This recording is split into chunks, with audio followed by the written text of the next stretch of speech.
Bonjour à tous. Nous allons entamer un nouveau cycle donc consacré à l'histoire hellénistique avec toute une série de vidéos que je vais faire sur des princesses et des reines hellénistiques, donc plutôt du début de la période, hein. Je ne reviendrai pas sur Cléopâtre VII, hein, la reine d'Égypte, très très connue. On est loin des princesses Disney, hein, il va y avoir du sang et des larmes, hein, donc bon, ça fait peut-être aussi un petit peu cliché, on imagine la princesse intrigante et cruelle, mais enfin bon, on verra que la réalité est parfois assez violente. Alors, on va commencer aujourd'hui par Olympias, hein, donc la mère d'Alexandre le Grand. Alors, ce qui est intéressant de voir, c'est que bah voilà, elle a un rôle à jouer dans les guerres des Diadoques, hein, donc je ne l'évoque pas simplement parce qu'elle est la mère d'Alexandre le Grand. Donc elle est née vers 375 avant Jésus-Christ, morte en 316, donc c'est une princesse d'Épire, fille de roi, on y reviendra, de la dynastie des Éacides, et donc son père, Néoptolème Ier, et rois d'Épire, et ils appartiennent à la tribu des Molosses. Donc c'est une tribu d'Épire hein, qui en fait a donné la dynastie des Éacides. Et d'ailleurs, cette tribu des Molosses va donner le nom aux chiens, hein, les Molosses. Donc elle est bien sûr l'une des épouses, hein, une des 7 épouses officielles de Philippe II, et elle donne naissance à 2 enfants, donc Alexandre le Grand et sa sœur Cléopâtre. Évidemment, rien à voir avec Cléopâtre VII, reine d'Égypte, hein. Donc sous le règne d'Alexandre, qu'elle ne reverra plus jamais hein, après son départ pour l'Asie, hein, elle s'oppose au régent de Macédoine Antipater, et pendant les guerres des Diadoques, elle va prendre le parti du régent Polyperchon hein, contre Cassandre, le fils d'Antipater. Alors, elle fait mettre à mort Philippe III, donc le demi-frère d'Alexandre, qui avait été proclamé co-roi avec Alexandre IV, donc le fils d'Alexandre. Donc elle protège plutôt voilà, les intérêts d'Alexandre IV et de sa mère Roxane. Et elle termine exécutée sur ordre de Cassandre en 316. Alors revoyons un petit peu ses origines. Donc comme je l'ai dit, elle est la fille et la nièce de roi, et donc la sœur aussi d'un roi d'Épire, Alexandre Ier, hein, donc de la tribu des Molosses. Alors ce qui est intéressant de noter, c'est que c'est pas son nom de naissance, hein, Olympias, hein, c'est un pseudonyme, on pourrait dire. Donc en fait, elle est née sous le nom de Polyxéna, hein, faut le savoir. Alors en tant que Éacide, donc la dynastie qui règne en Épire, hein, elle prétend descendre de Néoptolème, un fils d'Achille. Et durant sa jeunesse, elle va beaucoup insister là-dessus, sur cette ascendance, et elle va inculquer, on va dire, ce modèle dans la tête de son fils. Donc elle est instruite en fait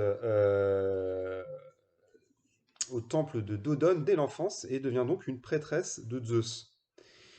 Et en fait, elle aurait rencontré, étant jeune, le roi de Macédoine, hein, et elle le revoit durant son initiation au mystère des grands dieux.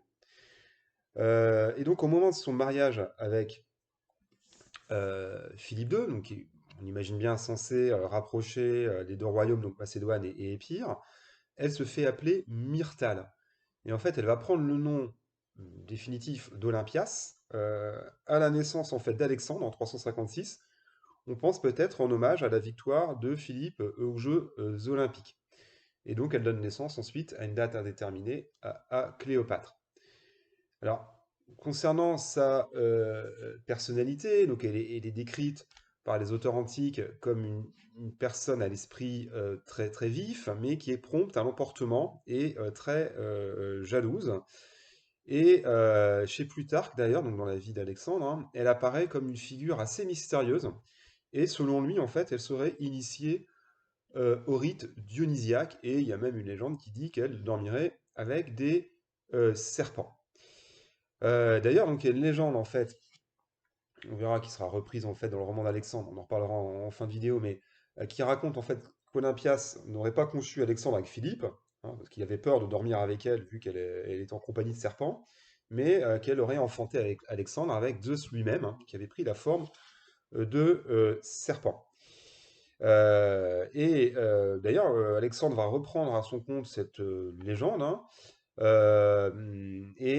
d'ailleurs, cette légende qui est confirmée par sa filiation divine, qui est stipulée par les oracles de Siwa, donc en Égypte, hein, qui le proclament fils d'Amon-Zeus. Donc elle va, voilà, évidemment, beaucoup pousser la carrière de son fils, hein, mère protectrice, on dira. Et vers 339, en fait, elle apprend à Alexandre les plans de Philippe qui visent à marier un de ses fils, donc un demi-frère d'Alexandre, qui s'appelle Aridé, donc le futur Philippe III, à la fille de Pixodaros, un satrape de Carie. Et Alexandre donc s'y oppose, et son père en prend ombrage et va l'exiler un temps, hein, ainsi que ses plus proches compagnons. Et donc en 337, hein, on considère qu'il y a des tensions avec Philippe, parce qu'elle va se retirer chez son frère, donc Alexandre le Molosse, au moment même d'ailleurs où Philippe épouse Cléopâtre, donc une nièce d'Attale, donc qui est un de ses grands généraux, et il compte en faire sa seconde épouse officielle, ce qui aurait pu remettre en cause les droits de succession de son fils. Alors, mais elle aurait tenté sans succès d'inciter donc son frère Alexandre Ier d'Épire, hein, à la guerre contre son mari, mais les tensions vont retomber parce que Philippe, en fait, décide de marier sa fille, qui s'appelle aussi Cléopâtre, décidément, à Alexandre Ier le Molosse. Bon, ils sont tous cousins, vous me direz, mais enfin bon. Donc ça participe à une tentative, on va dire, de réconciliation. Et alors, elle revient en grâce à Pella, mais on considère qu'elle n'est vraiment jamais réconciliée avec Philippe, et elle aurait encouragé Alexandre à faire croire, voilà, hein, que son père avait l'intention en fait de l'exclure de la succession. Donc ça reste une hypothèse, parce que bon, bah, tout laisse à croire quand même que Philippe considérait Alexandre comme son héritier. Enfin, il a quand même déjà montré ses qualités, notamment militaires. Et en août 336, Philippe est assassiné donc, pendant les noces justement bah, de sa fille Cléopâtre avec Alexandre Ier de Molos, donc à Aiaï.